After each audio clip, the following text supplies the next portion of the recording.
ধর্মীয় প্রতিষ্ঠানের সাথে যারা শত্রুতাই করে, আল্লাহর ঘর মসজিদ মাদ্রাসার সাথে যারা বেয়াদবি করে, আল্লাহ পাক নিজেই বলেন তাদের জন্মের মধ্যে দোষ আছে। জন্মের মধ্যে দোষ মানে এতে ক্রিয়া হয় না। জন্মের মধ্যে দোষের ভালো বাংলা হলো ওরা জারজ সন্তান, ফার্সি থেকে হারামজাদা। হারামজাদার বাংলা কি? জারজ সন্তান। এতেও শক্ত হয় না। এক কথায় গোপালগঞ্জে বাংলায় ছাড়িয়ে দিলাম, ইসরায়েল যে লাগিস তোরা। হারামজাদার বাংলা হলো জাইরুর বাচ্চা। জোরে কান কি? একটু স্লোগান দেন, কিসির বাচ্চা? আলেম উলামা 50টির উপরে মসজিদ ভাঙছে। এরা যদি জাত সন্তান হইতো, হালাল মায়ের পাক সন্তান হইতো, পবিত্র সন্তান হতো, তাহলে আল্লাহর ঘর মসজিদ ভাঙতে পারে না। কথা বলেন ঠিক না? মুসলমান কুচি কুচি বাচ্চা পারো তো পোলাপানের সাথে, গাজার মুজাহিদের সাথে পারো না, একটা লো মসজিদ। তারা জাগাই আছে, যত হুমকি ধুমকি মারো 24 ঘন্টা শেষ করে দিবা। হয়ে গেছে 1.5 মাসের বেশি। লাস্টে বন্দীদেরকে নেয়ার জন্য, জিম্মিদেরকে নেয়ার জন্য সারেন্ডার করে অন্য লোকের মাধ্যমে, তারপরে আশা লাগছে নীতির জন্য। ছাড়াই নীতি পারো নাই একজন। ঠিক কি ঠিক না? বাহাদুরি শেষ। ইনশাআল্লাহ এখন মায়ের হবে, এখন মায়ের হবে। বারহাল সারেন্ডার করলে অন্য প্রাণী তো কিছু কয় না। গরুতে যখন গরুতে একটা গরুরে আর একটা গরুরে দাওয়া মারে, দেখেন যেটা দুর্বল সে সারেন্ডার করে কিভাবে, লক্ষ্য করেন? এগুলো লক্ষ্য তো করেন না। গরুর সারেন্ডার, কুত্তর সারেন্ডার, প্রত্যেকের সারেন্ডার আলাদা। মানুষের সারেন্ডার হাত উঁচু করে হাতিয়ার ছেড়ে দেওয়া, হাত উঁচু করে হাতিয়ার ছেড়ে দেওয়া। কুত্তর সারেন্ডার লেজ নামাই দিয়া। পাখি পক্ষী মুরগি টুরগি সারেন্ডার এক ডানা কাইট করে দৌড় মারে। খেয়াল করে দেখছেন? এক ডানা কাইট করে দৌড় মারে। আর গরুর সারেন্ডার নাকে নাকে নাক মিশে কবে যান পাত্তি সিনেমা মারিয়েন না, বলে হালকা একটা দাওয়াই দিয়ে ফিরে চলে যায়। আড়িয়েতে আড়িয়ে রে গুতায়, বলদে বলদ গুড়ায় গুতায়, আবাল রে মারে, গাইতে গাই রে মারে, কুত্তায় কুত্তা মারে, শুয়োরে শুয়োর মারে, শুয়োরে শুয়োরের সাথে মারামারি করে, শুয়োরনির সাথে মারামারি করে, মোরগে মোরগ রে মারে, মুরগিতে মুরগি রে মারে। কিন্তু এর উল্টো হয় না। গাইতে কোনোদিন ষাঁড় রে গুতায় না, ষাঁড়ে কোনোদিন গাই রে গুতায় না, কুত্তায় কোনোদিন মহিলা কুত্তরে মারে না, শুয়োর কোনোদিন শুয়োরনি মারে না। কারণ ওরা জানে ওটা আমার স্ত্রী, স্ত্রী রে মারা ঠিক হবে না। কারণ এক সময় তার কাছে আমাকে যেতেই হবে, এইটা বুঝে সেই স্ত্রীকে মারে না। আর মহিলাগুলো তার পুরুষদের সাথে বেয়াদবি করে না, কারণ সে আমার স্বামী, তাকে সম্মান করতে হবে, তার ইজ্জত রক্ষা করতে হবে, তারে আমার কোনো না কোনো সময় কাজে লাগবে। এই বলে মহিলাগুলো পুরুষগুলোর সাথে বেয়াদবি করে না। মুরগি দবলে হাস ঠিক রাখে, স্বামী স্ত্রীর সম্পর্ক ঠিক রেখে চলে। কিন্তু মানব জাতির ভিতরে এই সমস্যা আছে না নাই? স্বামীতে স্ত্রীকে মারে, পুরুষে মহিলা মারে, মহিলা আবার স্বামীর গায়ে হাত দেয়, মহিলা আবার স্বামীর সাথে বেয়াদবি করে। এ সুন্নত আমাদের এলাকায় আছে না নাই? তখন আছে। এবার কুত্তই মোরগ মুরগিতে কয় আল্লাহ, এবার কয় একে কি কবা? একদিন তো কইছে ওরা আমাকে মতো। এই দেখো আমরা কিভাবে সম্মান করি, স্বামীরে সম্মান করি, আমরা কোনোদিনও বেয়াদবি করি না। আর পুরুষরা কয় আল্লাহ, আমরা স্ত্রীরে কোনোদিন মারি না। দেখো যেই বউরে নিয়ে এত সুন্দর আনন্দের ঘর সংসার, 3-4টে ছেলে মেয়ে হয়ে গেছে, আজকে সেই বউডারে সামান্য পানের থেকে চুন কষার সাথে সাথে মুখের মধ্যে গামছা ভরিয়ে দিয়া ঘরের দরজা আটকাইয়া আইলো লাঠিতে চুল ধরিয়ে বাড়ি ওর কায় আব্বা কলিও ছাড়বো না। বউডা মারির ঠেলাকা তুই আমার ধর্মের বাপ মাফ কর, তাও ছাড়ে না। ঠিক না? এবার বলা যায় কি উলাইকা কাল আনআম পর্যন্ত শেষ না। এবার বলতে হবে বালহুম আদাল্লু, এগুলো চতুষ্পদ জন্তুর চাইতে খারাপ। আরে কাউরার কমান শুয়োরে মানে, রাখালের কমান গরুতে মানে, দুনিয়ার সবার কমান সবাই মানে, মানুষের কমান সবাই মানে। কিন্তু মানুষ তুমি নবী রাসূলের কমান মানো না, আল্লাহর কথা মানো না, উলামায়ে কেরামের কথা মানো না। এই জন্য আল্লাহ পাক রব্বুল আলামিন বলে দিয়েছেন উলাইকা কাল আনআমি বালহুম আদাল্লু। বাংলায় যদি এই কথাগুলো আমি ডাইরেক্ট এভাবে অকথ্য ভাষায় বলি, তাহলে আমার আদর্শ হক সব শেষ। কয় নাসির হুজুর ভাষা খারাপ করে, উনারে আর নবী নিয়ে ওনারে নেওয়া যাবে, নেওয়া যায়। কিন্তু কোরআন দিয়ে কই সিবার আর মোড়ামুড়ি করার কায়দা নাই। এজন্য রব্বুল আলামিন কিয়ামত পর্যন্ত যা হবে সব জানে।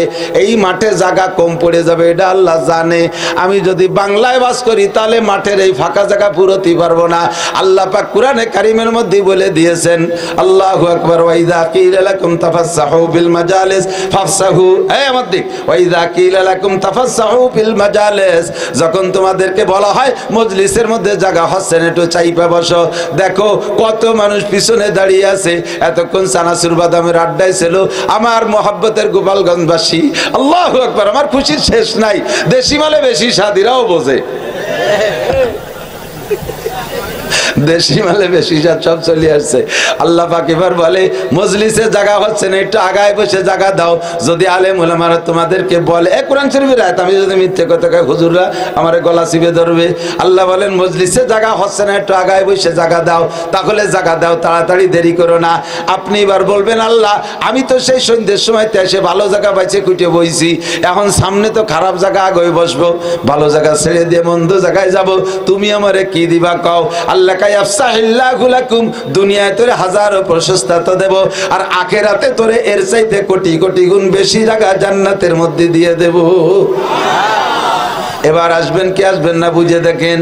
আর যারা দাঁড়িয়ে আছেন তারা যদি হযরত আব্বাস রাদিয়াল্লাহু তাআলা আনহুর সাথে জান্নাতি হতে যায়, যুবক আমার দিক তাকাও, হযরত আব্বাস রাদিয়াল্লাহু তাআলা আনহু নবী পাকের চাচা যান এবং জলিলুল কদর সাহাবী। উনার ছেলে আব্দুল্লাহ রাদিয়াল্লাহু তাআলা আনহু জলিলুল কদর সাহাবী,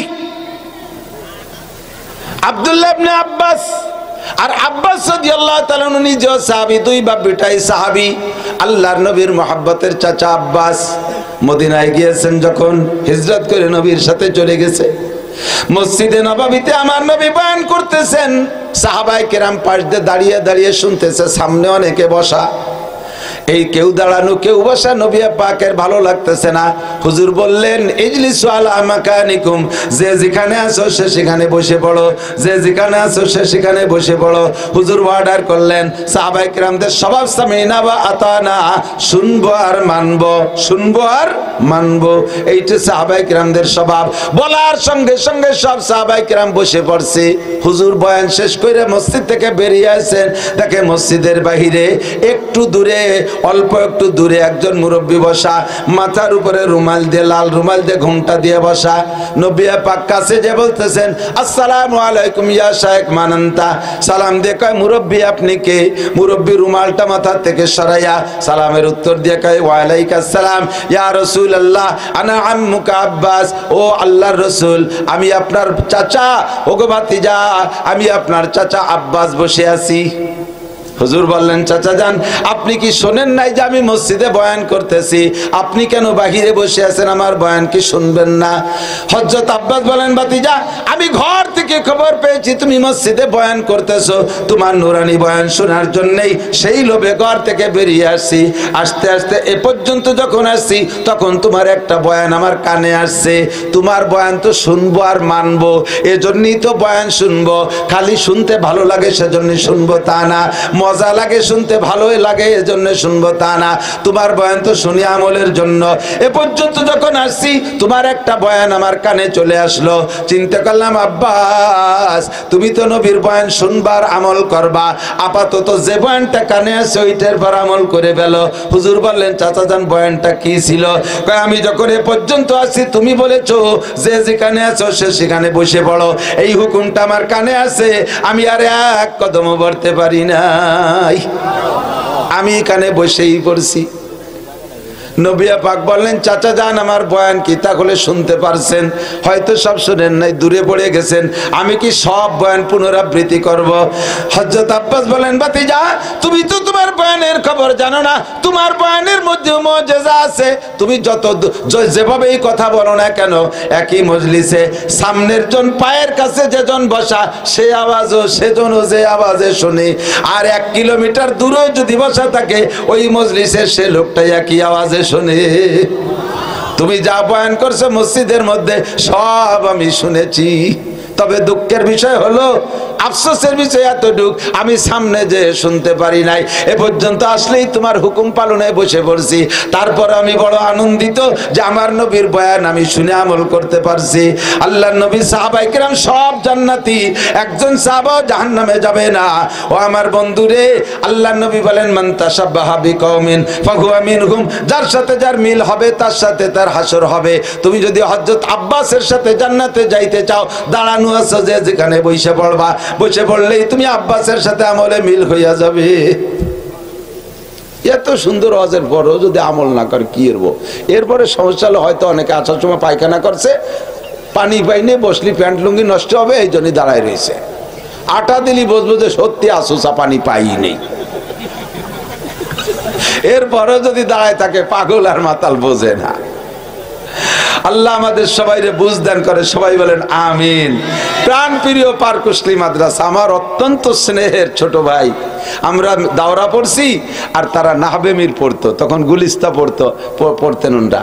হযরত মাওলানা শামসুল হক সাহেব, আপনাদের মোহতামিম সাহেব, খুব জাহিন ফাহিম, সালিমুত্তবা, শরীফ মানুষ, ছেলেবেলার থেকে ভদ্র, অমায়িক এবং আমল আখলাকি মানুষ। সেই থেকে আমি তাকে ভালোবাসি। মাঝে অনেক দিন দেখা হয় না, তারপরও কের সাথে দেখা হলে জিজ্ঞেস করতাম হযরত মাওলানা শামসুল হক সাহেবরা কোথায় থাকে। ওই যে বরিশালের ওখানে একটা মাদ্রাসা অনেকদিন পড়াইছে, তারপরে আসছে আপনাদের এখানে। অত্যন্ত মহব্বতের মানুষ, বড় সালিকাওয়ালা মানুষ, বাহিম্মত মানুষ, আমানতদার মানুষ। আসলে অর্থনীতির ভিতরে যদি কি বলা হয়, পরিচালকের হাতের মধ্যে যদি আমানতদারি থাকে, তাহলে আল্লাহর রহমতের সে কাজের মধ্যে বরকত হয়। বহুদিন কালে পারকুশলী মাদ্রাসা, আগেও আসছি আর এখন আসি, দৈনন্দিন কাজের গতি, মালে মালে ভরা, বড় বড় বিল্ডিং এবং হেফজখানে 80 জন ছাত্র, জামাত বিভাগের ছাত্র ভরা গহরডাঙ্গা মাদ্রাসা, উল্লেখযোগ্য রেজাল্ট তাদের।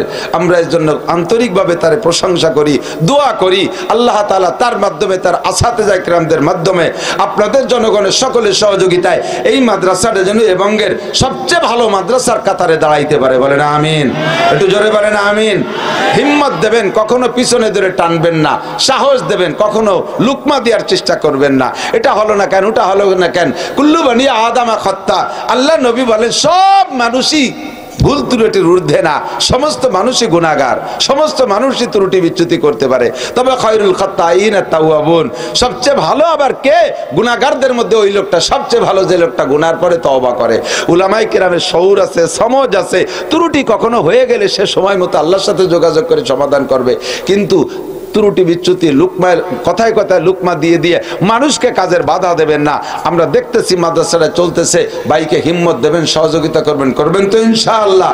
আমি প্রত্যেক বছর আসার জন্য আমাকে প্রস্তাব দিয়েছে, যতদিন বেঁচে থাকি প্রত্যেক বছর পারি না পারি আসার চেষ্টা করব ইনশাআল্লাহ।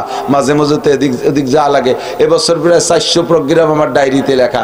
এই 400 প্রোগ্রাম আলারাই কয়ে দিয়েছে হুজুর আগামীবারও আসবেন। তাহলে ওই 400 বারও গেলাম, আগামীবারও গেলাম, নতুন লাগে কবে দেবো? জীবন ভরে যদি এক গোলি বান্ধা থাকে, কয় অন্য গোলির খবর নিতে হবে না, কাজে কাজে একটু আগপাস করে আসা যা করবো ইনশাআল্লাহ। আল্লাহ তাআলা আমাদের সকলকে আমল করার তৌফিক দান করে, বলেন আমিন। 2 দিন ব্যাপী যা শুনছেন মনে আছে তো আলহামদুলিল্লাহ, একটু না বলে পারি না। এরপর একটা সূরা পড়বেন, এই সূরাটা পড়ার ব্যাপারে আমার আজকে জরুরি মাসালা খেয়াল করি। কোরআন শরীফের ভিতরে যেভাবে সাজানো আছে, উলামায়ে কিরাম সাক্ষী, প্রত্যেকটা তাফসীরের ভিতরে প্রত্যেকটা তাফসীরের ভিতরে একটা কলম আছে, রব্তে আয়াত, রব্তে সূরা। সূরা ফাতিহাকে শুরুতে আনলো কেন, তারপরে বাকারা কেন, তারপরে আল ইমরান কেন, তারপরে নিসা কেন, এভাবে সিরিয়াল দিতে আলাম তারা কেন, তারপরে লিলাফি কেন, তারপরে আরাইতাল্লাজি কেন, এই আয়াতের পরে এই আয়াত কেন, একে বলে রব্তে আয়াত। এইটা দেখে শুনে সাহাবায়ে কিরাম, খুব গভীর বড় আলেম সাহাবায়ে কিরাম বসে সুন্দর করে কোরআন শরীফে সাজাইছে অর্থের দিকে মিল করে। এবং কোরআন শরীফের সূরার ভিতরে খেয়াল করতেছেন আপনারা, এখানে খুব জরুরি একটা মাসালা আছে, খেয়াল করা যায়। সূরা কোরআন শরীফের ভিতরে রুকু আছে না, রুকু, এই রুকু খাদ দেওয়ার দরকার কি? উলামায়ে কিরাম বোঝে, যারা তাফসীর জানে, তরজমা জানে, একটা রুকুর থেকে আরেকটা রুকুর ভিতরে একটা বিষয়ের আলোচনা থাকে, বিষয় শেষ রুকু শেষ। এখন এই বিষয়টা, একটা রুকু শুরু হয়েছে 1 পৃষ্ঠার অর্ধেক থেকে, খেয়াল করেন না, বিশেষ করে আলেমরা খেয়াল করেন, একটা রুকু শুরু হয়েছে 1 পৃষ্ঠার অর্ধেকের থেকে, পৃষ্ঠা শেষ হইতে হইতে রুকু শেষ হয় নাই, রুকুর একটা আয়াত রয়ে গেছে অন্য পৃষ্ঠায়। ইমাম সাহেব যারা পড়ে ওই পৃষ্ঠার শেষে যায় রুকুতি চলে যায়, অথচ ওই কোরআন শরীফের যে রুকু আছে তার একটা আয়াত পরের পৃষ্ঠায় রয়ে গেছে, ওই আয়াতটা পড়ে না। যারা তর্জমা বোঝে তাদের ভিতরে বড় অশান্তি লাগে। আজকেও কোন রেখাতে কোন উত্তেজনক কিরাতের মধ্যে শুনছি পৃষ্ঠার শেষে যাইয়া রুকুতি চলে গেছে, আর একটা যদি পড়তো বিষয়টা পূর্ণ হয়ে যেত। আমি বলি মাঝে মাঝে আমাদের দেশে উদয়পুর, মোল্লারহাট, বাগেরহাট, আপনারা নাম শুনে থাকবেন, বাংলাদেশের তবলিগ জামাতের আমির সাহ হুজুর মাওলানা আব্দুল আজিজ সাহেব রহমতুল্লাহ কিন্তু চিনতেন নামে তবলিগওয়ালারা, তার চাইতে বেশি চিনতেন শাইখুল হাদিস আল্লামা আজিজুল হক সাহেব। এই দুইজনের শ্বশুর বাড়ি ওই একই বাড়ি। ওই বাড়িটা আরো 200-300 বছর আগের থেকে হক্কানি পীরদের জন্ম হচ্ছে। ওই গ্রামে এত পরিমাণ হাফেজ যে এক গ্রামে যত হাফেজ বহুত বাংলাদেশে কোনো গ্রাম নাই ওই রকম অত হাফেজের। ওই গ্রামের 5 জন মাস্টার আছে স্কুলে, তার 3 জন হাফেজ। মাঠে 5 জন কৃষক হাল চষতেছে, তার মধ্যে 3 জন হাফেজ। বাজারে 50 জন দোকানদার আছে, তার ভিতরে 40 জন হাফেজ। মাছ মারতেছে জালিয়ারা 10 জন, তার ভিতরে 8 জন হাফেজ। এত হাফেজের গ্রাম। ওই বাড়ির মসজিদে রমজান মাসে তারাবি পড়াচ্ছে হাফেজ নাসির আহমদ সাহেব, আফগানি মুজাহিদ, মারা গেছে শহীদে, বাংলাদেশে এসে মারা গেছে। তো উনি তখন ছাত্র তারাবির নামাজ পড়াচ্ছে, সূরা ইউসুফের তিলাওয়াত চলতেছে। তো উনি তো সূরা ইউসুফের তিলাওয়াত করতেছে হাফেজ সাহেব, পিছনে আছে বাড়ির হুজুর নামে এক বুজুর্গ, উনি হাফেজ না, উনি আলেম, তর্জমা বোঝে। তো উনি পিছনে দাঁড়াইয়া কোরআন শরীফ তারাবির নামাজে আমরা যত শুনি তার ভিতরে কিছু কিছু সূরা শোনার জন্য আমরা আলেমরা খুব উদ্গ্রীব থাকি। তার ভিতরে সূরা কাহাফ, সূরা ইয়াসিন, সূরা আর রহমান, সূরা ইউসুফ, এগুলোর তর্জমা একটু বেশি মজাদার। সূরা ওয়াকিয়া, সূরা নাবা, এর ভিতরে জান্নাত জাহান্নামের অনেক আলোচনা আছে। সূরা তাহা, এর ভিতরে বড় মজাদার গল্প, শুনতে জন্য আমরা অপেক্ষা করি। তো সূরা ইউসুফ তিলাওয়াত করতেছে, পড়তে ইউসুফ আলাইহিস সালাম রে তার ভাইরা কূপের মধ্যে ফেলাইছে না, এই আয়াত পর্যন্ত গেছে। এরপরে যাইয়া 3-4 আয়াত হাফেজ সাহেব ভুলে যাইয়া তারপরে পড়া শুরু করছে। সালাম ফিরানোর পরে পীর সাহেব হুজুর বলতেছে হাফেজ সাহেব, ইউসুফ আলাইহিস সালাম রে কুয়ার মধ্যে ফেলাইলে উঠাইলে তো না, সে উঠানোর আয়াতগুলো হইতে বাদ পড়ে গেছে। তুমি একজন নবীরে কুবের মধ্যে ফেলাই চলে গেলে উঠাইলি না, কদে আমার তো খুব খারাপ লাগতেছে। আপনি টের পেলেন কে? তুই তো তিলাওয়াতের হাফেজ, আমি হলো তর্জমার হাফেজ। যারা তর্জমা বোঝে ব্যতিক্রম হলে বড় খারাপ লাগে। প্রথম রিকাতে বলা দালিনের পরে আলাম তারা পড়ছেন, এদিক আলাম তারা পড়ছেন। দ্বিতীয় রিকাতে আপনি শেষের যে কোনো সূরা পড়লে নামাজ হয়ে যাবে, যাররা পরিমাণ ক্ষতি নাই। কিন্তু দ্বিতীয় রিকাতে আপনি লিলাফি পড়বেন, তাহলে অবতরণের মিল, তর্জমার মিল, সবকিছুর মিল হবে। তর্জমা যারা বোঝে তারাও তৃপ্তি পাবে। আমি গহরডাঙ্গা মাদ্রাসায় ছাত্র বয়সে পড়ছি, 1 বছর দাওরায়ে হাদিস পড়ছি। 6 মাস পরের থেকে আমি মাদ্রাসার মসজিদের ইমামতি করছি, আসর মাগরিব ইশা 3 ওয়াক্ত। তো তখন তো এগুলো ভাবি না, এত ভাবার বুদ্ধি হয়েছে নাকি? তাই ইমামতি করি, যখন যে সূরা মনে পড়ে তখন সেই সূরা পড়ি। আমার সৌমনি হুজুর রহমতুল্লাহ, বরিশাল হুজুর রহমতুল্লাহ আলাইহি বলতেন, মিয়া তুমি তো পড়ার দরকার পড়ো, কিন্তু তর্জমা তো জানো না। আমাদের ভিতরে জায়গায় জায়গায় বড় কনফিউশন পয়দা হয়, খুব খারাপ লাগে। আলাম তারার পরে যদি লিলাফি না পড়ো, প্রথম রিকাতে আলাম তারা পড়লেই সেই থেকে আমাদের ভিতরে কাঁপতে শুরু হয় যে আল্লাহ দ্বিতীয় রিকাতে লিলাফি বাদ্য অন্য সূরা না পড়ে কেন? আলাম তারার ভিতরে আল্লাহ তাআলা যা বলছেন এই বলাটা কারণ বাতলাইছে সূরা কুরাইশের মধ্যে, লিলাফির মধ্যে। আলাম তারার মধ্যে কি আসছে? আসহাবে ফিলকে আল্লাহ তাআলা তয়রান আবাবিল দ্বারা ধ্বংস করে দিয়েছে। এই ছাত্ররা খেয়াল কর, কয়েকদিন পর তোরা ইমাম হবি, আলেম হবি, এই সব কথা সব দিন আসে না। সব বক্তা কয় না, বক্তারা বক্তাদের তালে কয়। আমি মশলা করার চেষ্টা করি, কষ্ট হচ্ছে আপনাদের? অপ্রয়োজনীয় কথা বলছি, বললেই বলে দেবেন, থেমে যাবো ইনশাআল্লাহ। প্রথম রিকাতে আলাম তারা, এর ভিতরে কি আছে? আল্লাহ পাক আসহাবে ফিলকে, আব্রাহা বাচ্চার হাতি বাহিনীকে আল্লাহ তাআলা উড়ন্ত পাখির মুখে পাথর দিয়ে তাদেরকে ধ্বংস করে দিয়েছে। ফাজাআলাকুম কাসফিম মাকুল, জমিনে ফসলের ভিতরে যদি গরু ছেড়ে দেয়, খেয়ে দে ফসলকে পাড়ায় যেমন শেষ করে, আসহাবে ফিলকে আল্লাহ তাআলা ওইরকম শেষ করে দিলেন। কেন দিলেন? ওই সময় নবী ছিলেন, এদিক ওই সময় নবী ছিলেন না, ওই সময় দুনিয়ায় কোনো নবী ছিলেন না, একজন মুসলমানও ছিলেন না। আল্লাহ তাআলা এই সময় তয়রান আবাবিল দ্বারা আসহাবে ফিলকে কেন ধ্বংস করেছেন? কয় এই কেনটা বর্ণনা করছেন সূরা কুরাইশের ভিতরে। আল্লাহ কয় লিইলাফি কুরাইশ, লিইলাফি কুরাইশ, এই ঘটনা ঘটাইছে আল্লাহ কুরাইশদেরকে খুশি করার জন্য। কারণ কুরাইশদের হাতে কাবার চাবি ছিল, কুরাইশ বংশরা কাবাকে পাহারাদারি করত, এই কাবাকে হেফাজত করে কুরাইশদেরকে খুশি করেছেন। তাহলে আলাম তারার ঘটনাটার কারণ হলো লিলাফি কুরাইশ। কাজেই দুইটা সূরার মধ্যে মিল আছে। প্রথম রেখাতে আলাম তারা পড়লে দ্বিতীয় রেখাতে লিলাফি পড়বা, তাহলে তরজমা মিল হয়ে যায়। প্রথম রেখাতে ফালাক পড়লে দ্বিতীয় রেখাতে নাস পড়বা, তাহলে তরজমার মিল হয়ে যায়। প্রথম রেখাতে ওয়াইলুল্লি পড়লে দ্বিতীয় রেখাতে যদি আলাম তারা পড়ো তাহলে ওই তরজমাটার মিল আসে না। তবে প্রথম রেখাতে যদি ওয়াইলুল্লি পড়ো দ্বিতীয় রেখাতে কোন সূরা পড়া যায়? দ্বিতীয় রেখাতে আরাইতাল্লাজি পড়া যায়। লিলাফি লিলাফি বললে তো আলাম তারার ভাঙচুর হয়ে গেল। আরাইতাল্লাজি পড়া যায় কেন? ওয়াইলুল্লি আর আরাইতাল্লাজির মধ্যে তরজমায় মিল আছে। কি মিল আছে? ওয়াইলুল্লির মধ্যে ওয়াইল, ওয়াইলুল্লি কুল্লি হুমাজা তিন লুমাজা, ওয়াইল দোজক হুমাজা আর লুমাজাদের জন্য। হুমাজা লুমাজার লম্বা তরজমা ওটা পরে বলবো।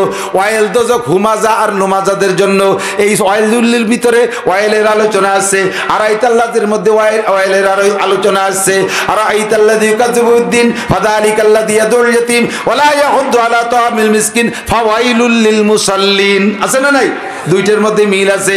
প্রথম রেখাতে আলাম নাসরা লেখা পড়লে দ্বিতীয় রেখাতে আপনি অত্তিন পড়লেও হবে, তবে দ্বিতীয় রেখাতে ইজাজা পড়তে পারেন। দুইটার ভিতরে তরজমাগত মিল আছে।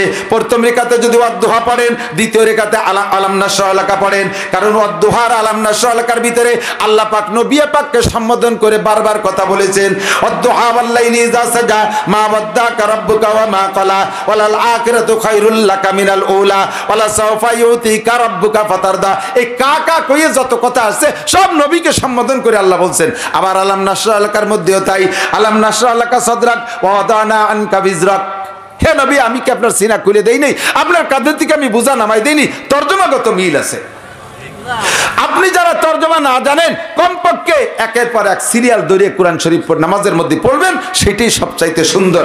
একটা মাসালা আর একটা মাসালা, আমার দিক তাকান, এদিক তাকান। আপনার যদি নামাজের ভিতরে এদিক ওয়াজিব তরক হইয়া যায়, কি তরক হয়? ওয়াজিব। ইচ্ছাকৃতভাবে যদি ওয়াজিব ছেড়ে দেন নামাজ হবেই না, সিজদা দিলেও হবে না। আপনি সময় কম, আলহামদুলিল্লাহ পড়বো না, আলহামদুলিল্লাহ পড়বো, শেষে সিজদা দিয়ে দেবো। এখন সময় কম, আত্মায়াতু থাক, শেষে সিজদা দিয়ে সেরে দেবো, হবে? এদিক 4 রাকাত বা 3 রাকাত ওয়ালা নামাজে প্রথম বইটাকে আত্তাহিয়াতু আব্দুর রাসূল পর্যন্ত পড়ে উঠে যেতে হয়। ভেরি ভেরি ইম্পর্টেন্ট, খেয়াল করেন। দ্বিতীয়, তৃতীয়, চতুর্থ রেখাতের জন্য দাঁড়ায় যেতে হয়। এখন আপনি আত্তাহিয়াতুতে বইসা আত্তাহিয়াতু মুখ দিয়ে শুরু করে দিয়ে বেরেন চলে গেছে দোকানের মধ্যে, বেরেন চলে গেছে খেত খামারের ভিতরে, মাথা চলে গেছে অন্য দিক, মুখ চালু আছে, আত্তাহিয়াতু ভর্তি তালে আছে, ভর্তি ভর্তি আত্তাহিয়াতু শেষ। এরপরে আল্লাহুম্মা সাল্লি আলা মুহাম্মদ দুরূদ শরীফ পড়ে ইন্নাকা আনতাল গফুরুর রহিম উঠে গেছেন, জাকি মারি উঠছেন। আরে আল্লাহ, প্রথম রেখাতে প্রথম বইটাকে তো গফুরুর রহিম নাই, আরো 2 রেখাত রয়ে গেছে। এখন আপনি কি করবেন? নিজে নিজে মশলা আবিষ্কার করছেন, যা পড়ছি কম তো আর পড়ি নেই, বেশি তো পড়ছি, লসলি আমার হয়েছে, আল্লাহর তোই নেই। দাঁড়াইয়া আর 2 রেখাত পড়ে স্বাভাবিকভাবে সালাম ফিরিয়ে দিয়েছেন, নামাজ হবে? কতক্ষণ? নামাজের ভিতরে প্রথম বইটাকে আব্দুর রাসূলের পরে যদি দুরূদ শরীফের থেকে এতটুকু বেশি পড়ে ফেলেন, আল্লাহুম্মা সাল্লি আলা মুহাম্মদ, কতটুকু পড়েন? পড়েন আল্লাহুম্মা সাল্লি আলা, সর্বনিম্ন যদি এতটুকু বেশি পড়ে ফেলেন, তাতেই ফুকাহায়ে কিরাম বলে তোমার ওয়াজিব তরক হয়ে গেছে, শেষ বইটাকে সিজদা দিতে হবে। মসজিদের ইমাম সাহেব যারা আছে, মসজিদের ইমাম সাহেব অনেক সময় ইমাম সাহেব নামাজ পড়াতে যাইয়া স্বাভাবিকভাবে দৈনন্দিন মুসল্লিদেরকে নিয়ে যে গতিতে পড়ে, আজকে বড় বড় উলামায়ে কিরাম আসছে, নামাজের ভিতরে একটু ভাবটা একটু স্লো করে ফেলাইছে। এখন শেষ বইটাকে যাইয়া ইমাম সাহেবের দোয়া দুরুদ সব পড়া হয়ে গেছে, পিছনে শোনে যে বড় বড় হুজুররা কানে ফিস ফিস করে আওয়াজ আসতেছে, উনরা আপাতত দুরুদ শরীফের দ্বিতীয় খাদে আছে, ইমাম সাহেবের সব পড়া হয়ে গেছে। এখন ফিস ফিস করে শব্দ আসতেছে যে আলিপুরের হুজুর কেবল আল্লাহুম্মা বারিক আলা মুহাম্মাদিন এই জায়গা পড়তেছে, ফিস ফিস শব্দ আসতেছে। চিন্তা করছে আল্লাহ এত তাড়াতাড়ি যদি সালাম ফিরিয়ে দেয়, শাসনে হুজুর করে মিয়া কি নামাজ পড়াও। এই ভয়তে ইমাম সাহেব চুপ করে বসে রয়েছে যে সবাই পড়া শেষ হোক, শব্দ টব্দ কুমলি, শেষে নিরিবিলি সবাই এনে সালাম ফিরেব। ইচ্ছাকৃতভাবে এরকম করলে নামাজ হবেই না, সিজদায় কাম হবে না। ভুল করে যদি একটুক টাইম বেশি বসে থাকেন সালাম ফিরুর আগে সুবহান রাব্বিল আযীম, সুবহান রাব্বিল আযীম, সুবহান রাব্বিল আযীম, এতটুক টাইম যদি চুপ করে বসে থাকেন, ভুল করবে না যাই না, তাহলে সজদা ওয়াজিব হবে। তাহলে কেমন সূরা ফাতিহা শেষ করছেন, এখন কোন সূরা পড়বেন ভাবতেছেন, ইন্না তাইনা পড়বো না কুলু পড়বো না তাব্বাত ইয়াদা পড়বো, এই ভাবতে 3 তাসবিহ পরিমাণ টাইম চলে গেছে। এরপরে কিরাত শুরু করছেন, আপনার সজদা ওয়াজিব হয়ে গেছে। সজদা না দিলে আপনার নামাজ হবে না। ও দোস্ত, এই যে শরীয়তের মাসালাগুলো কয়জনে জানেন কথা বলেন? মাজলিসু ফিকিন খায়রুম মিন ইবাদাতি 60 সানা, এর একটা মাসালা শুনলে শিখলে আপনার আমলনামায় 60 বছর না 60,000 বছর নফল নামাজের সওয়াব হবে। আল্লাহ, মহিলারা নামাজ পড়ে, এদিক তাকান, ইমাম সাহেবরা নামাজ পড়ায়, একজন ইমামের গাড়ি কত বোঝা জানেন? মসজিদে 500 বা 1000 মুসল্লি পিছনে আছে, ইমাম সাহেবের নামাজ যদি ভুল হয়ে যায়, কিয়ামতের ময়দানে 500,000 মুসল্লিদের নামাজ, ওই ওয়াক্তের নামাজ ইমাম সাহেবের আমলনামা থেকে কেটে দেয়া লাগবে। 2-4 হাজার 5,000 টাকা বেতন খাইয়া কত বড় বোঝা নিয়ে দাঁড়ায়, কিয়ামতের ময়দানে আল্লাহ তাআলা আপনাকে ডাকবে, আজকের ঈশার নামাজের হিসাব দিয়ে যাও। হিসাব দিতে দেয় যে এই মহল্লার মসজিদের মুসল্লির একজনের আমলনামায় এই 15 তারিখের 14 তারিখের ঈশার নামাজ নাই।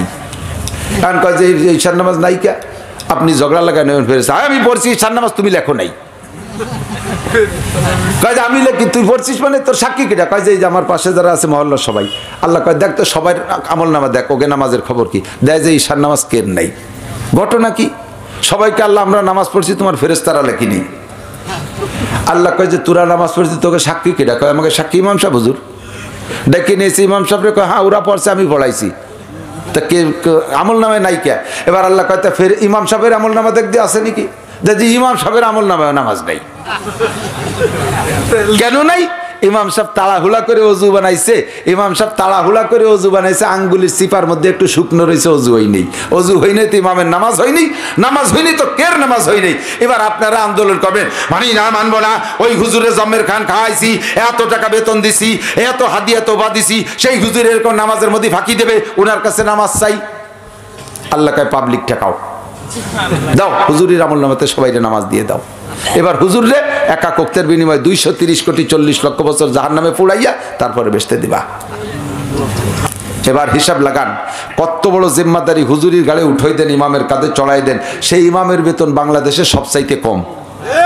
আমার দাবি, বাংলাদেশের প্রেসিডেন্টের বেতন যদি হয় 2 লাখ, প্রত্যেকটা মসজিদের ইমামের বেতন হতে হবে কমপক্ষে 2,01,000 টাকা। 1 টাকা বেশি হতে হবে, কথা কন না কেন? প্রত্যেক ইমামের বেতন 2,01,000 টাকা হইতে হবে, যদি প্রেসিডেন্টের বেতন 2 লাখ। কারণ প্রেসিডেন্ট নিজের নামাজও নিজে পড়তে পারে না, ওনার নিজের নামাজও হয় না, আমরা না পড়াই দিনি, ঠিক না? এখন ইমাম সাহেব যা বলতে চাইছি এদিক তাকান, ইমাম সাহেব তাহলে কত সতর্কতার সাথে নামাজে দাঁড়ানো লাগে, কত সতর্কতার সাথে। তারপরে ইমাম মাঝে মাঝে সজদা দেয় কি দেয় না?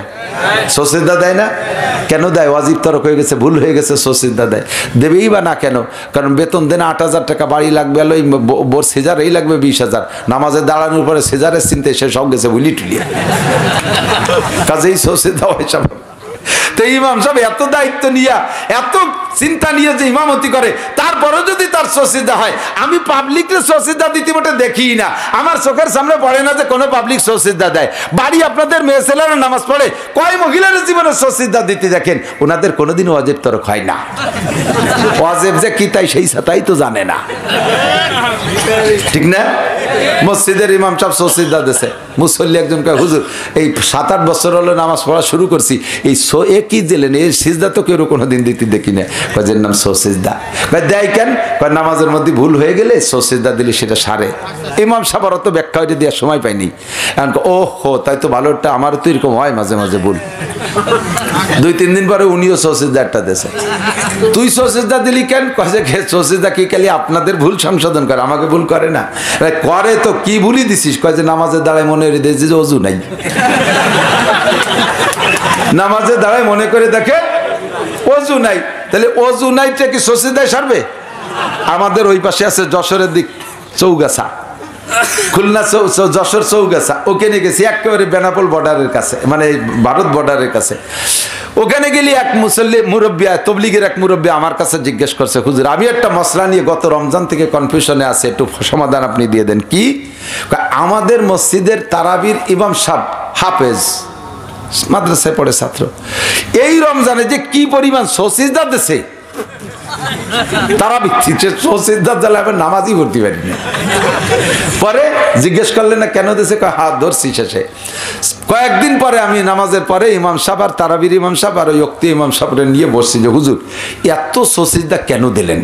আমি তো এইরকম সসিজদার ফালাই পড়িনি কোনোদিন, আর কেন দেশে তাও কইতে লজ্জা পাচ্ছে, বলবেই না। উনিও ছাড়ে না, আমি তবলিগে যাই, কাকরাইল মসজিদে তারাবি পড়ছি তাও দেখলাম না, বাইতুল মুকাররমে পড়ছি তাও এরকম সসিজদার ফালাই পড়ি, এত ঘন সসিজদা কেন দেন? আর ও কয় না। পরে ছাড়েই না, যখন ইমাম সাহেবের কানে কানে কইছে, মুরব্বী ইমাম, তো ইমাম সাহেবরে কইলে ইমাম সাহেব হ্যাঁ একটা কারণে সসিজদা দেয়, ও আমারও হয় মাঝে মাঝে, ও আপনার শোনার দরকার নেই। হ্যাঁ তাই তো শোনারই দরকার, আপনাকেও যখন, আমরা মূর্খ তো আমাকে হতেই পারে, শিখবো না। এখন কয় কি, এই সারাদিন রোজা থাকিয়ে সন্ধ্যার সময় সুলা মুড়ি আবা যাবা ভাজা ভুজো খাইয়ে ইফতার করলি পেটে গ্যাস হয়, পরে সিজদায় গেলে একটু হুশ করে সরিয়ে যায়, সেই জন্য এটা সসিজদা দেয়। মাঝে মাঝে আমারও হয়, চিনতে হতে পারে তা কেসা ইমাম। আল্লাহ হেফাজত করুক, বলেন আমিন। আমি আর একটা মশালা, এই পিন, ছোট্ট একটা পিন, এদিক তাকান, এই জায়গা কি সসিজদা দিলি সসিজদা নামাজ সমাধান হবে? হবে না। ওয়াজিব তরক হলে কাজে আপনার ওয়াজিব গুলো জানতে হবে। পাশাপাশি ওয়াজিব আর ফরজের পার্থক্য বড় কম, এদিক এদিক। ওয়াজিব আর ফরজের পার্থক্য খুব ছোট, সামান্য পার্থক্য।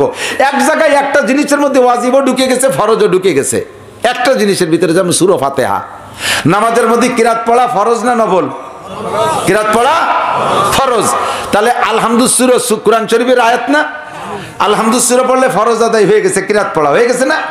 আবার আলহামদুলিল্লাহ পড়া ওয়াজিব, আলহামদুলিল্লাহ পড়া ওয়াজিব। তাহলে এক আলহামদুলিল্লাহর মধ্যে দুইটা ঢুকছে, ফরজও ওয়াজিবও, ঠিক কি না? এটাকে ডিফারেন্স করা বড় কঠিন। মাঝে মাঝে নতুন এলাকায় যদি কেউ বিয়ে করে, আমার দিক যে এলাকা আপনি কোনোদিন যান নাই, রায়বার ঘটকরা ঘটকালি করে আপনার মাইয়ে দেখায় বিয়ে দেশে, শুধু মাইয়ে দেখার দিন গেছেন আর বিয়ে করার দিন বিয়ে করে নিয়ে চলে এসেছেন, ওই এলাকার কেউ চেনেন না। বিয়ের পরে ফিরে আবার বউ নিয়ে ফিরে ব্যাকে যায়, ওরে আমাদের একটা মেলানি কয়, ফিরনি, ফিরনির তারিখে গেছেন। এখন এই তারিখে তো আপনার অনেক শালাশালি আত্মীয় স্বজন আছে, ছোট মোটো দুলোবাইরে পাইয়ে আর কি করে। ওই দিন আপনি গেছেন ফিরনির তারিখে শ্বশুর বাড়ি, যাইয়ে তো আপনি চেনেন না কারা কটক। আপনি নিজের বুদ্ধি দিয়ে নিজের যোগ্যতা বলে একটা ক্যাটাগরি ভাগ করছেন, যে দাড়ি পাকা বুড়ো যারা পুরুষ এরা দাদা শ্বশুর, মাঝারি আমার শ্বশুরের বয়সী যারা আদা পাকা আদা কাঁচা এরা চাচা শ্বশুর, ওই ছোট 15-16 বছর সব শালা। মহিলাকে মধ্যে এরকম বুড়ি যারা তারা দাদি শাউড়ি, মাঝারি যারা তারা শাউড়ি, ফুফু শাউড়ি, খালা শাউড়ি যাওয়াবে হবে, ওর চেয়ে নিচে 14-15-16 বছরের সবগুলো শালি। কিন্তু এ জায়গা যে একটা সমস্যা থেকে যায়, 14-15 বছরে কিছু চাচা শ্বশুরও পেঁচে যায়, ঠিক না? 15-16 বছরে শালি থাকে, ফাঁকে কিছু ফুফু শাউড়ি খালা শাউড়িও কিন্তু ওই বয়সে পেঁচে যায়, ঠিক না? তা আপনি গেছেন, আপনার সাথে শালিরাই আর কি করতে আসছে, ধাওয়া মারছেন শালিকে, হাতে পেঁচিয়ে গেছে ফুফু শাউড়ির উন্না, কেড়িয়ে নিয়ে গেছেন। মানসি কি কবে, খালেক মোল্লার জামাই আন্তর্জাতিক খ্যাতি সম্পন্ন এক দামড়া, বুদ্ধি শুদ্ধি কিছু নেই, খালা ফুফু শাউড়ির উন্না কাটিয়ে নিয়ে গেছে। আপনি তো ফুফু শাউড়ির উন্না কাটেন না, আপনি কাটছেন হলো শালির উন্না, কিন্তু তা যে পেঁচিয়ে গেছে ফুফু শাউড়ি, সে নফল দত্তি যে ফরজ দড়ি ফেলাইছেন তা তো আপনি জানেন না। ওই জায়গা আপনাকে বুদ্ধিমান জামাইয়ের পরিচয় দিতে জন্য এক সপ্তাহ আপনার ক্লাস করা লাগবে। শ্বশুরের নিয়ে মহল্লায় করবেন, আব্বা আমাকে শিখাই দেন কে কি হয় আমার। শাউড়িরে বলবেন আম্মা মহল্লায় মহিলারা কে কি আমারে চিনাই দেন। দুই জায়গা দুটি ক্লাস করিয়ে সবাই সাথে চিনাচিনি করিয়ে যদি আর কি করতে নামেন, তাহলে আর কি জায়গা মতো পড়বেন, নইলে কিন্তু আপনি বোকা জামাই সাজবেন, ঠিক কি ঠিক না?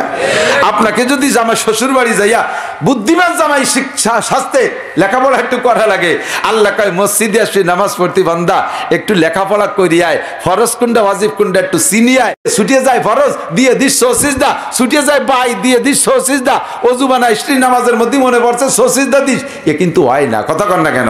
এজন্যই কয় তালাবুল ইলমি ফারিদাতুন আলা কুল্লি মুসলিমিন ওয়া মুসলিমাত। আরেকটা মাসালা ভেরি ভেরি ইম্পর্টেন্ট, বলবো নামাজে দাঁড়াইছেন, এর মধ্যে মোবাইল বাজি উঠছে, সাইলেন্ট করতে মনে নাই, বন্ধ করতে মনে নাই, মোবাইলের রিংটন মমতাজের গান। ইমাম সাহেব দাঁড়াইছে, কিরাত শুরু করে দিয়েছে আলহামদুলিল্লাহি রাব্বিল আলামিন, ইমাম সাহেব কিরাত পড়ে আর আপনার মোবাইলে মমতাজের গান শুরু করে দেয়, বুকটা ফাটিয়ে যায়। কয় বুড়ো মোবাইল ছানার মধ্যে বক্সিং রেডি করছে, সালাম ফিরেতে যে দেরি, তোর মোবাইল দিয়ে বসে জায়গায় দিয়ে যায়, বাংলায় তো কয়। আর ওরে রিং দিয়েই যাচ্ছে আর মমতাজ গান গাইয়েই যাচ্ছে। মসজিদের পবিত্রতা নষ্ট করে ফেলতেছে, ঠিক না? এখন নামাজের মধ্যে আপনি মোবাইল দিয়ে কি করবেন? মোবাইল দিয়ে কি করবেন? নামাজের মধ্যে আপনার মোবাইল বন্ধ করতে হবে, কারণ একই সাথে মমতাজের গান আর আল্লাহর গান শোনা যাবে না। এক গান বন্ধ করতেই হবে, তো আল্লাহর গান তো আর বন্ধ করা যাবে না, মমতাজের গান বন্ধ করতে। সিস্টেম কি?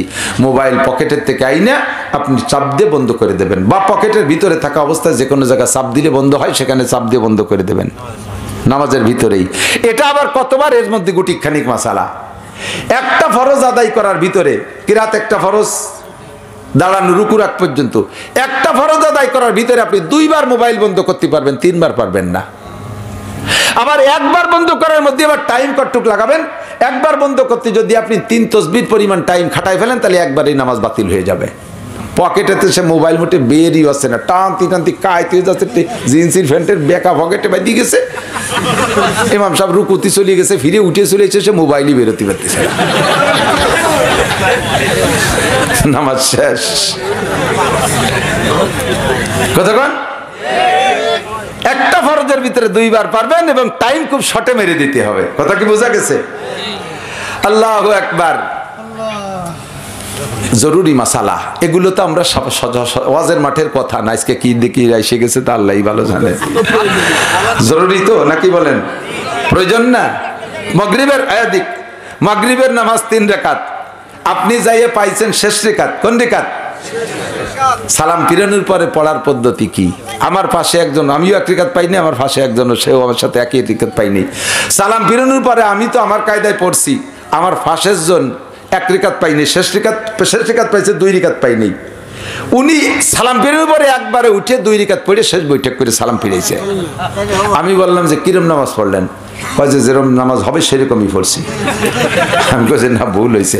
কয় যে আপনি জানেন, মশলা জানেন? আমি জানি না তো, কোন দিতেই কিরম। কয় কি যে মাগরিবের 3 রাকাত নামাজে আল্লাহ আমার কাছে 2টা বৈঠক পাবে, বুঝলেন না? মাগরিবের 3 রাকাতে আল্লাহ 2টা বৈঠক পাবে। তা 1 বৈঠক তো আমি ইমামের সাথে দিছি, আর 1 বৈঠক বাকি 2 রাকাত পড়ে দিয়ে দিছি। আসলে কি সিস্টেম তাই? শেষ রাকাত যদি পান তারপরে প্রত্যেক রাকাতে রাকাতে বসতে হবে। প্রথম রাকাত পর্যন্ত 2 সূরা মিলারও 2 রাকাত বাকি রয়েছে, প্রত্যেক রাকাতে রাকাতে বসতে হবে। ঠিক আছে তো? মাসালা আপনার জানতে হবে। মসজিদে যে চেয়ারে নামাজ পড়েন চেয়ারম্যানরা আছে না নাই? চেয়ারম্যান আছে না? যারা খেয়াল করেন, এখন আজ থেকে 30 বছর আগে মসজিদে অত চেয়ারের হিড়িক ছিল না, ঠিক না? চেয়ারই ছিল না মসজিদে। আমার একদিন ফোন করছে একজন, হুজুর চেয়ারে নামাজ পড়া জায়েজ? আমি বললাম হ্যাঁ জায়েজ। কয় যে এইভাবে সাধারণভাবে ফতোয়া দিয়েই তো সর্বনাশটা করছেন। আমাদের মসজিদে সামনে 2 কাতারি চেয়ারম্যান, তো যদি অসুস্থ হয় তা কি হবে? হুজুর তো ইমাম সাহেব চেয়ারে পড়াতে চাচ্ছে, হবে হুজুর? আমি দাও ইমামরা চেয়ার দাও, তোমরা খাট পালং রেডি করে ফেলো, তোমরা শুয়ে পড়বার, ইমাম বসে পড়বে। ফাজলেমিরা শেষ নেই। কেন পড়ে? এই আগে চেয়ার এত লাগতো না, এখন কেন লাগে? এক তো বিভিন্ন প্রকারের রোগের আবির্ভাব হয়েছে, 2 নম্বর হলো আপনি একটা 2টা স্যালো মেশিন কিনে নিয়ে আসছেন। কোন জায়গায় থেকে নেন? বগুড়াতে, জেন থেকে নেন। 2টা স্যালো মেশিন কিনে নিয়ে আসছেন, একটা মেশিন আজকে সেট করে ফেলাইছেন মেশিন গাড়ির সাথে, একবার হ্যান্ডেল দিয়ে কিক করেন, দেখেন সুন্দর স্টার্ট হবে। 30 বছর চলতেছে, এক কিকে স্টার্ট হয়ে যায়, কোনো শব্দ নাই। আর একটা মেশিন ঘরে রেখে দিয়েছেন, 30 বছরের মধ্যে তারা স্টার্ট দেন নাই, খোলেন নাই। এবার এই 30 বছর পরে এই মেশিনটা পাল্টায় নতুনটা সেট করিয়ে আপনি হ্যান্ডেল ঢুকিয়ে দিয়ে টান দেবেন, দেখবেন যে অত তাড়াতাড়ি স্টার্ট হবে না। টান দেওয়ার সাথে সাথে ভিতরে কড় কড় কড় কড় শব্দ শুরু হয়ে গেছে। মেশিনই কয়, কাকা আমার মোবিল টোবিল সব টাইট হয়ে গেছে, আস্তে টান দেন, গিরিশ মিরিশ শুয়ে গেছে। জীবন ভরে ছোটবেলায় নামাজ পড়েন, আপনার হাঁটু মাটু পার্সপাতির রানিং আছে, নামাজে কোনো সমস্যা নেই, কোনো জায়গা বাঁধে না। জীবনে 50 বছর পর্যন্ত নামাজ পড়ে নাই, চেয়ারে টাইট হয়ে বসে রয়েছে। 85-এর পরে যায় হজ করে তবলিগে একটু সময় লেগেছে, নামাজ শুরু করছে। এখন জাতি যে জায়গা মতো যায় না, এখানে গিরিশ শুয়ে গেছে, অনেক মোবিল টাইট হয়ে গেছে, এখানে এই কড়কড় কড়কড় শব্দ আছে, তাড়াতাড়ি ফাঁসার সাথে চেয়ার লাগাই দে। মসজিদে যাই চেয়ার একখান পাছাই নিয়ে এবার নেন ঠিক আছে, সমস্যা নাই। লাইসা আলাল মারিজে হারাজুন, রুগীর কোনো মাসালা নেই, সহজ আপনাকে অনুমতি দেয়া গেল। কিন্তু আপনাকে মাসালা জানতে হবে। চেয়ারে আপনার যদি দাঁড়ানোর ক্ষমতা থাকে, রুকু দেওয়ার ক্ষমতা থাকে, আপনি না দাঁড়াইয়া রুকু না দিয়া শুরুতেই যাই আপনি সিজদার জন্য নিচেই যেতে পারেন না, এই অজুহাতে চেয়ার ব্যবহার করতেছেন, কিন্তু আপনি দাঁড়াতেও পারেন, রুকুও দিতে পারেন। এই ব্যক্তি শুরু থেকে যদি চেয়ারে বসে নামাজ পড়ে, ওলামায়ে কেরামের কাছে শুনে দেখেন নামাজ হবে না। কারণ নামাজের ভিতরে 13 ফরজের ভিতরে একটা নামাজ, এক ফরজ নামাজ দাঁড়ায় পড়া ফরজ, ফরজ নামাজ দাঁড়ায় পড়া ফরজ। আপনার দাঁড়ানোর ক্ষমতা থাকতে আপনি কেন বসে রয়েছেন? যাইতে পারবেন না সিজদায়, সে জায়গার জন্য আপনি চেয়ার নেন, কিন্তু তার আগে যে দাঁড়াতে পারেন, দাঁড়াতে পারি তার প্রমাণ কি? আপনি একটু আগে মেসির খেলা দেখছেন টেলিভিশনের সামনে 1.5 ঘন্টা দাঁড়াইয়ে, কতক্ষণ? আপনি ইসরায়েলের সংবাদ দেখছেন এই টেলিভিশনের সামনে 10 মিনিট দাঁড়াইয়া, তাহলে আপনি দাঁড়াতে পারেন। ওই সময় আপনার হাতেতে মোবাইল পড়ে গেছে, আপনি কুজোয়ে তো মোবাইলটা উঠাইছেন, তাতে বোঝা যায় রুকুও দিতে পারেন, ঠিক কিনা? আর সেই লোক পারেন না, হলো সিজদায় জাতি, আপনি তার আগের থেকে দাঁড়াইছেন কে? চেয়ারে বসছেন কে? দাঁড়ানোর সময় দাঁড়াবেন, রুকুর সময় রুকু, সামি আল্লাহ সময় সামি আল্লাহ, সিজদায় যার সময় পাশার কাছে চেয়ার থাকবে আপনি বসবেন, ঠিক আছে? যদি এইরকম ব্যক্তি যারা এতদিন চেয়ারে বসছেন, যে কয়েকটা পড়ছেন ও আবার ভর্তি হবে, যত পড়ছেন আবার পড়িয়ে দিতে, ওই নেই নামাজ ফরজ তরক হয়ে গেছে।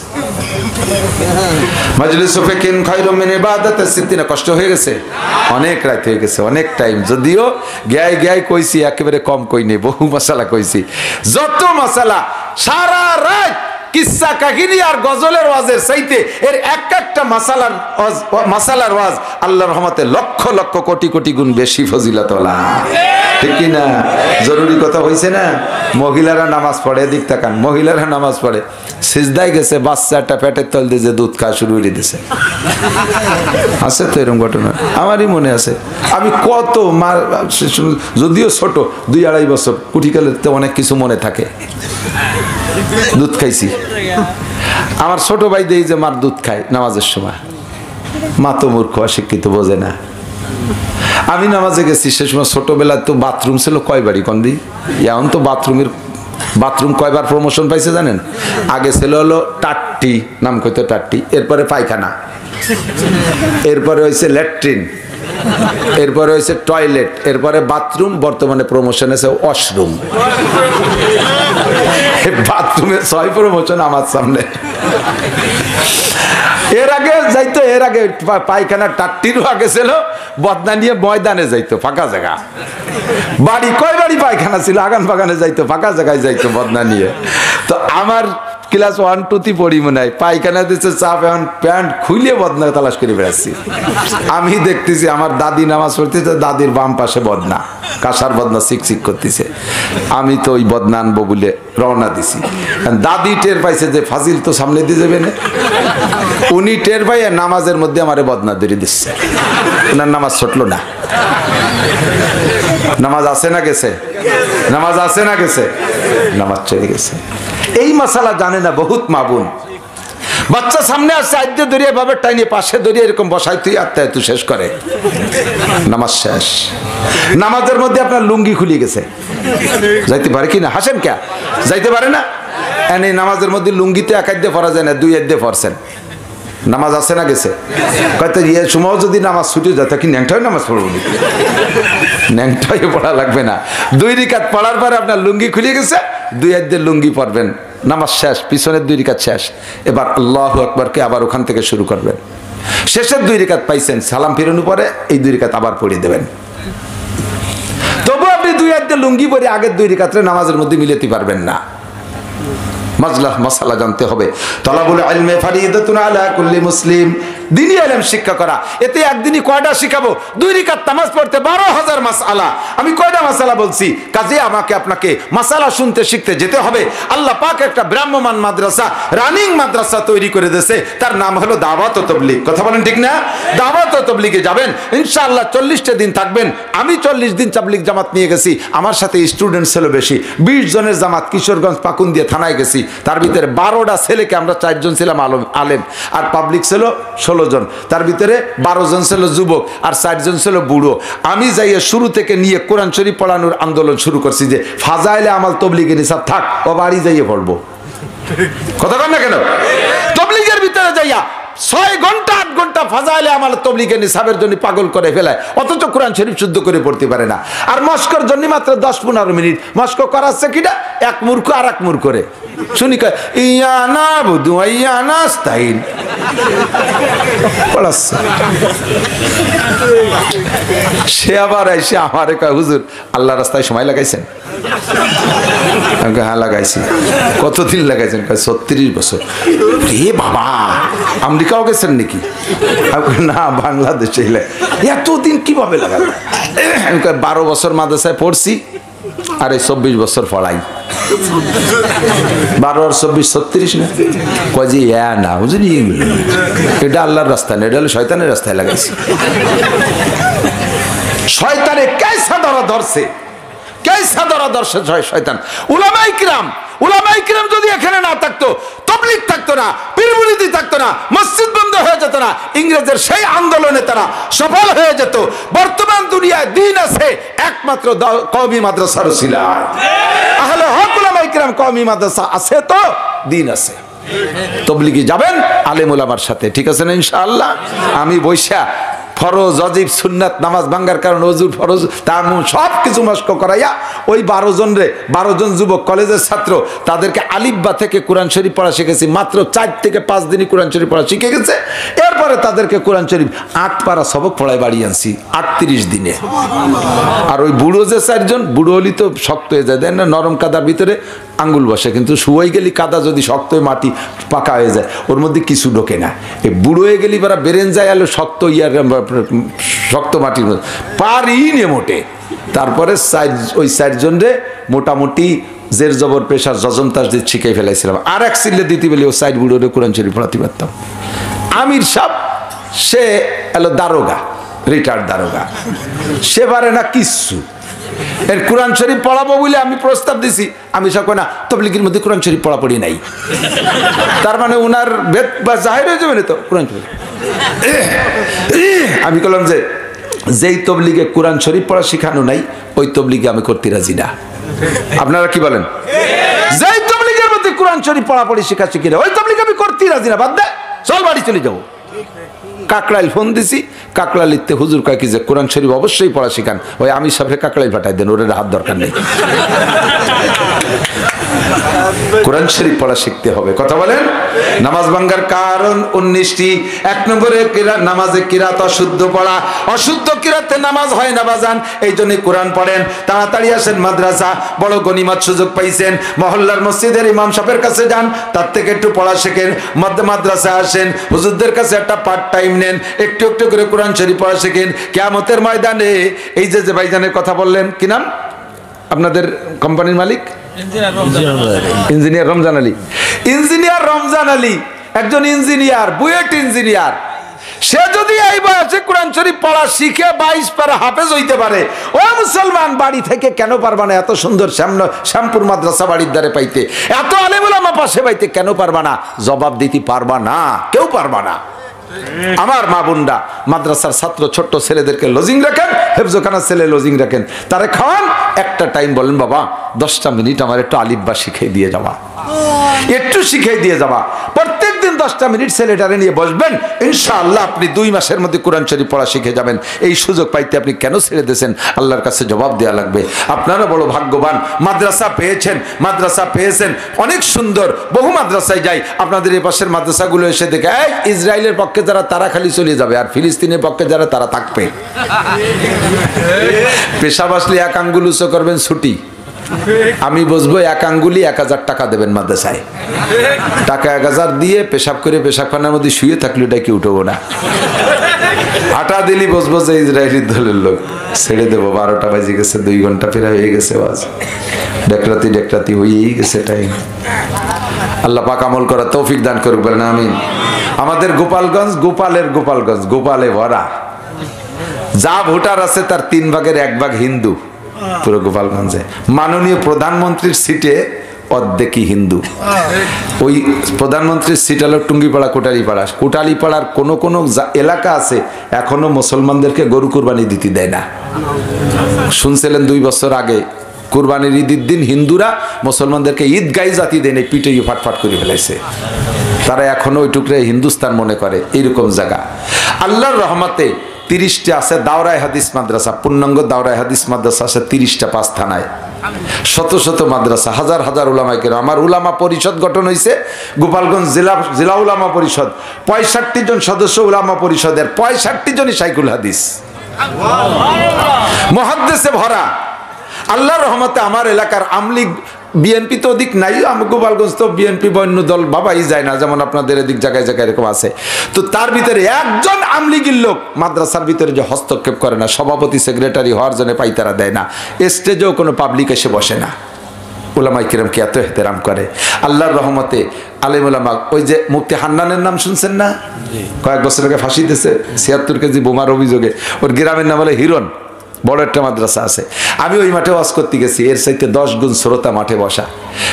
মুফতি আব্দুল হান্নানের বড় ভাই আমার নাম ঘোষণা দিতে এসে বলতেছে, হুজুর উলামায়ে কিরাম সাক্ষী থাকবেন, নিজের গ্রামে দাঁড়াইয়ে মাঠের মধ্যে দাঁড়াইয়া ঘোষণা দিচ্ছে, আমার এই হিরণ গ্রামে মাদ্রাসার ওসিলায় যা পেয়েছি সেটা হলো আমার গ্রামে 7 থেকে বয়সে উপরে যারা, সর্বনিম্ন 7-এর উপরে যারা বয়স আছে, মাস্টার, ডাক্তার, ইঞ্জিনিয়ার, জাইলিয়ে, রিক্সা চালায়, ভ্যান চালায়, কৃষক, মূর্খ, নারী, পুরুষ, 7-এর উপরে যারা বয়স শুদ্ধ করে কোরআন পড়তে পারে না এমন কোনো মানুষ নেই। মাদ্রাসা বানাইছে তারা, তার থেকে অর্জন করে এনেছে। মাদ্রাসা করছেন কেন? আপনি এখান থেকে কোরআন শরীফ পড়া শিখতে পারলেন না, কেন পারলেন না? আপনি পারেন আর না পারেন, এক একটা করে আলেম সন্তানকে আলেম বানাবো, আমার একটা ছেলেকে আলেম বানাবো, প্রাথমিক কোরআন শিক্ষা দেবো, আলেম বানাবো ইনশাআল্লাহ। নিয়ত আছে তো? একটু হাত দেখান তো কার কার নিয়ত আছে ছেলে আলেম হবে। এই যে ইরাক ছোট ছোট বুলা মানে এগেও ছেলে বলে দিয়ে, তোর ছেলে হয়েছে নাকি? ওলি দেবে ইনশাআল্লাহ। কোন ছেলে হইলে আলেম বানাবো ইনশাআল্লাহ। বলেন ছেলে হইলে কওমি মাদ্রাসা। বলেন কি মাদ্রাসা? কওমি মাদ্রাসা। বলেন কি মাদ্রাসা? কওমি মাদ্রাসা। যে মাদ্রাসায় পড়লে আলেমের সুরত থাকে তার নাম মাদ্রাসা। যে মাদ্রাসায় 10 বছর পড়ার পরে প্যান্ট শার্ট টাই কোট পরে চলিয়েছে, আল্লাহর কি ওরে মাদ্রাসা কয় না, ওরা মাদ্রাসাই বলে না। যেখানে পড়লে দাড়ি ছাটা যায়, কাটা যায়, মেয়েদের সাথে পাশে ঘেঁষাঘেঁষি ঠেলাঠেলি করা যায়, ওরে মাদ্রাসা কয় না। কওমি মাদ্রাসায় পড়ে আলেম বানাবেন, ঘরে ঘরে এক একজন আলেম হইলে ইনশাআল্লাহ এদেশ থেকে কুসংস্কার দূর হইতে বাধ্য হবে। আল্লাহর রহমতে ইসলাম আবার জিন্দা হবে। বিশ্বাস হয় কি হয় না? সবসময় দোয়া করবেন ফিলিস্তিনের জন্য। আমি কালেকশন পারি না, শুধুমাত্র এতটুকু বলি যে এই ধর্মীয় প্রতিষ্ঠান যদি টিকে রাখতে হয়, ইংরেজদের ওই নীতির মোকাবেলা করতে হবে। মাদ্রাসা ইসলাম টিকে রাখতে হলে ইংরেজদের নীতির মোকাবেলা করতে হবে, তাহলে মাদ্রাসাকে জিন্দা রাখতে হবে। যদি কোনো আল্লাহর বান্দা থাকেন, দিয়েছেন যথেষ্ট আমি শুনেছি হুজুরের কাছে, যদি কোনো আল্লাহর বান্দা থাকেন আবার অবশিষ্ট মাদ্রাসায় দেওয়ার মতো যে হুজুর আমি বাকি আছি আমি দেবো ইনশাআল্লাহ।